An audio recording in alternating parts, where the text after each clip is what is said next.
Tourist police হেডকোয়ার্টার্সের conference রুমে tourist police প্রধান মোহাম্মদ মাইনুল হাসানের সভাপতিত্বে অন্তর্বর্তীকালীন সরকারের স্বরাষ্ট্র মন্ত্রণালয়ের উপদেষ্টা লেফটেন্যান্ট জেনারেল মোহাম্মদ জাহাঙ্গীর আলম চৌধুরী এবং ট্যুরিস্ট পুলিশের ঊর্ধ্বতন কর্মকর্তাবৃন্দের মাঝে এক মতবিনিময় সভা অনুষ্ঠিত হয়। মতবিনিময় সভায় প্রধান অতিথি হিসেবে উপস্থিত ছিলেন অন্তর্বর্তীকালীন সরকারের স্বরাষ্ট্র উপদেষ্টা মোহাম্মদ জাহাঙ্গীর আলম। এছাড়াও উক্ত মতবিনিময় সভায় উপস্থিত ছিলেন ট্যুরিস্ট পুলিশ ঢাকা সিলেট ময়মনসিংহ বিভাগের অতিরিক্ত ডিআইজি মোহাম্মদ সাখাওয়াত হোসেন, চট্টগ্রাম বিভাগের অতিরিক্ত ডিআইজি জনাব বিধান ত্রিপুরা, খুলনা বরিশাল বিভাগের অতিরিক্ত ডিআইজি মোহাম্মদ ইকবাল সহ ট্যুরিস্ট পুলিশ হেডকোয়ার্টার্সের ঊর্ধ্বতন কর্মকর্তাবৃন্দ।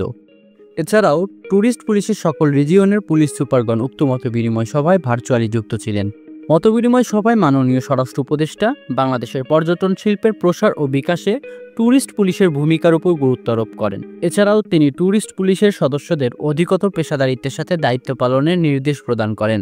এ সময় ট্যুরিস্ট পুলিশের পক্ষ থেকে পেশাগত দায়িত্ব পালনে বিভিন্ন চ্যালেঞ্জের কথা তুলে ধরা হয় এবং দেশের পর্যটন শিল্পের বিকাশে আরও জনবান্ধব এবং পেশাদার পুলিশিং করার অঙ্গীকার ব্যক্ত করা হয়।